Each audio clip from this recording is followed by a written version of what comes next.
Bonjour à tous, bienvenue dans ce JT dans lequel nous allons gravir des sommets aujourd'hui avec notre invité Serge Hardy. Il organise du 14 au 16 octobre Festivalp, un festival consacré à l'escalade dans le pays brestois. Le programme dans un instant, après le point sur l'actualité de ce mercredi 12 octobre dans le Finistère. Nous vous en parlions hier, les parents d'enfants handicapés dénoncent le manque de place dans les structures d'accueil du Finistère. Ce mercredi matin, ils étaient plus d'1 millier à manifester à Quimper, dans le cortège de nombreux membres du foyer de Saint-Renan, un établissement menacé de fermeture d'ici 1 an. À Quimper, toujours, l'enquête se poursuit pour déterminer les circonstances du décès d'une femme retrouvée noyée mardi dans la rivière du Ster. Les 2 hommes placés en garde à vue hier ont été laissés libres ce mercredi après-midi. La brigade de sûreté urbaine de Quimper est en charge de l'affaire. 7 mois après le séisme qui a dévasté les côtes du Japon, l'association finistérienne Gambalo Japan poursuit ses actions. 2 ostréiculteurs japonais sont venus à Landéda hier mardi pour parler huîtres avec 2 professionnels. Pauline Ferco a suivi la rencontre. Étonnante rencontre à Landéda ce mardi. 2 ostréiculteurs japonais dont l'activité a été anéantie par le séisme de mars dernier sont venus remercier l'un de leurs donateurs, éleveur d'huîtres de la Berbenois. Suivis par une télévision japonaise lors de leur voyage, c'était aussi l'occasion d'un échange sur les différentes techniques utilisées. Au Japon, les huîtres sont élevées comme dans une boule, parce qu'on ne vend que la chair. Alors, les huîtres en coquille, on en vend très peu au Japon. Je suis venu pour voir comment ils font en France et essayer de les cultiver de la même manière au Japon. Côté breton, les ostréiculteurs n'ont pas oublié que dans les années 70, c'est grâce à des naissins japonais que la culture d'huîtres a pu perdurer en France. Aujourd'hui, difficile pour eux de savoir comment aider efficacement les Japonais à se relever. À vrai dire, je ne connais pas beaucoup leur technique là-bas, si ce n'est qu'ils travaillent sur filière. Ici, on travaille nos moules sur filière, du coup, il y a peut-être un petit échange technique à faire. Par contre, au niveau de l'élevage des huîtres, on est sur estran, en poche. Là-bas, au Japon, il n'y a pas de marée. Du coup, la technique la plus adaptée, la plus proche, c'est la technique utilisée en Méditerranée sur les tables. Pour l'ostréiculture, ce serait peut-être la technique la plus adaptée et à transposer chez eux. Finalement plus symbolique qu'utile, cette rencontre aura eu le mérite de resserrer encore les liens de solidarité entre la Bretagne et le Japon. Nouveau magazine dans les kiosques bretons. Il s'appelle Bretagne durable. Il est réalisé par une association morlaisienne. Au fil des pages, retrouvez toutes les initiatives écologiques de la région. Découverte du premier numéro avec Pauline Ferco. Fort de leurs 20 000 visiteurs par jour, la rédaction du site internet Bretagne Durable lance sa version papier. 68 pages tirées à 4000 exemplaires pour une publication trimestrielle, de quoi ravir les accros à l'écologie, mais aussi les autres. On a une base de lectorat associatif et militant, mais on tend vraiment à aller vers le grand public, donc aussi les institutionnels, les entreprises, et puis les gens comme vous et moi qui sont forcément au courant de tout ce qui se passe près de chez eux. On ne va pas avoir forcément les mêmes lecteurs sur le web et sur un papier. Le magazine, on va le garder plus longtemps, on ne s'adresse pas au même public. Et sur le papier, on va plus être sur des reportages, des enquêtes, des sujets fouillés qui prennent plus de temps, mais avec des belles photos. On est vraiment sur une complémentarité des supports. Au sommaire, une grande diversité de sujets allant de l'environnement au social, en passant par l'économie ou la culture. Mais chaque fois, c'est bien l'homme qui reste au cœur des sujets. On a un dossier sur l'emploi dans les énergies renouvelables. Donc on va faire un petit peu le tour au niveau des éoliennes, des hydroliennes, du solaire, mais encore de la méthanisation. Est-ce qu'il s'agit d'un Eldorado pour la Bretagne, pour les emplois bretons, ou alors simplement d'un mirage ? Vous avez aussi un reportage, enfin 2 reportages, mais dont un avec les ligneurs de la Pointe de Bretagne. Donc ça c'est très intéressant, aller voir comment ces hommes se lèvent tôt pour aller pêcher le bar à la main. Il s'agit vraiment d'une pêche responsable. Le magazine coûte 5 €, vous le trouverez en kiosque et en magasin spécialisé dans toute la région. Notez aussi qu'une version téléchargeable est disponible sur le site internet de l'association.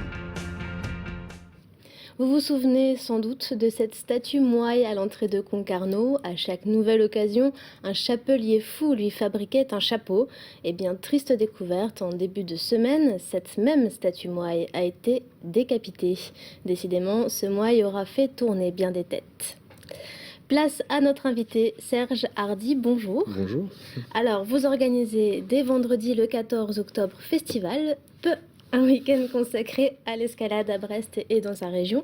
Pourquoi organiser un tel événement ici ? Ouais, pourquoi pas, j'ai envie de dire. Mais bon, alors c'est sûr, à Brest, on me dit, voilà, il y a la mer, donc faudrait faire de la voile, ou bon, éventuellement du football, c'est un peu toléré aussi.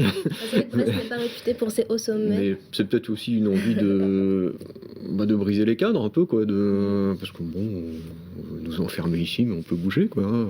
Et puis on peut grimper autour de Brest aussi, hein. Il y a des falaises juste à côté, à Plougastel, à la pointe de Pénir, etc. Donc pourquoi pas, hein.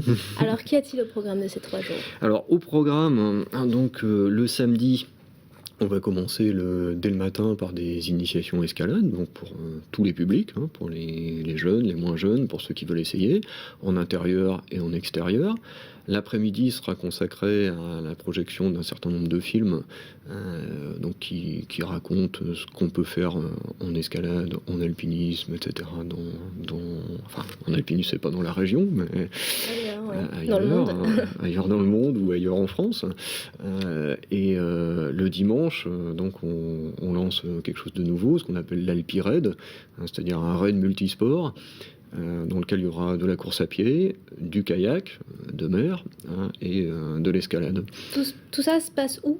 Alors, le samedi, ça se passe le matin, les initiations escalade, c'est au gymnase Guéguégnat, c'est-à-dire en face du stade de foot. Hein, De Brest. Voilà. Voilà.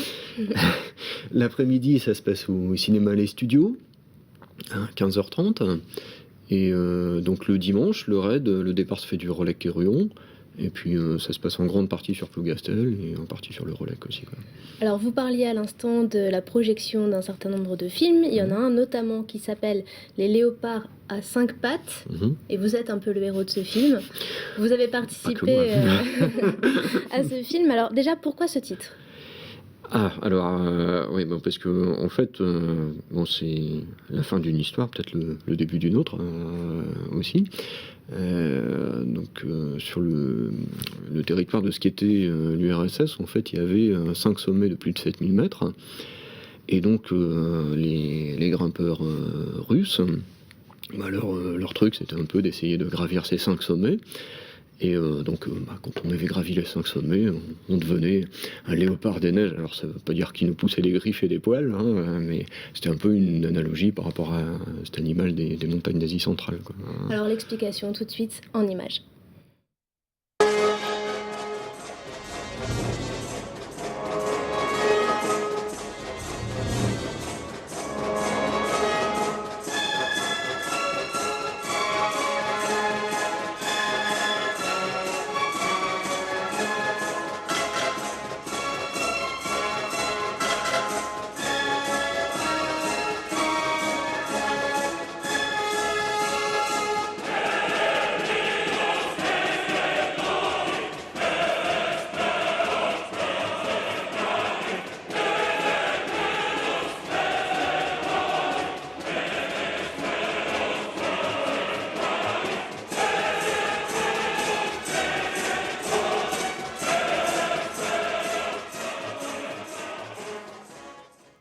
Alors voilà Serge, on vient de voir les 5 sommets en question au Tadjikistan, pardon. Racontez-nous un peu cette expérience, vous les avez faits donc. Ouais, les 5, ouais. Les 5. Ouais. Mais en fait, au début, moi je voyais pas ça comme ça. Au début, moi je faisais de l'alpinisme dans les Alpes, je faisais de l'escalade ici. Puis à un moment, on a envie de grimper quelque chose de plus haut, quoi. On a regardé un peu ce qu'il y avait. Alors il y avait un sommet de 7000 mètres qui était réputé pas trop dur. C'est celui qu'on appelle le pic Lénine, qui est situé sur la frontière du Kyrgyzstan et du Tadjikistan, en fait. Puis bon, on était parti avec un ami pour faire ça. Puis en fait, ça m'avait vachement plu, quoi. Toujours plus loin, toujours plus haut. Puis, donc après, c'est tâté. Et puis il y en avait 2 autres qui étaient situés un peu dans la partie est du Kyrgyzstan, sur la frontière du Kazakhstan, Kyrgyzstan, Chine. Et puis, je suis parti avec un autre, et puis on a fait l'un, et puis le deuxième aussi, donc ça faisait 3. Et puis, après, il restait 2, quoi. Voilà. Et donc à découvrir ce week-end, lors de la projection du film, samedi et vendredi aussi. Voilà. Qui peut participer rapidement à ce festival? Tout le monde, c'est gratuit? Alors, les initiations escalade, c'est gratuit, y compris, on emmènera les gens sur Plougastel avec des véhicules, donc ça sera gratuit aussi. Par contre, pour la projection des films, ça sera 3 €. Donc au cinéma Les Studios, donc en essayant de faire un tarif démocratique. Donc je le rappelle, le festival qui a lieu du vendredi 14 au dimanche 16 octobre à Brest. Merci beaucoup Serge Hardy d'être venu sur ce plateau. C'est la fin de ce journal. Merci à tous de l'avoir suivi. Je vous donne rendez-vous demain pour un nouveau JT. Au revoir.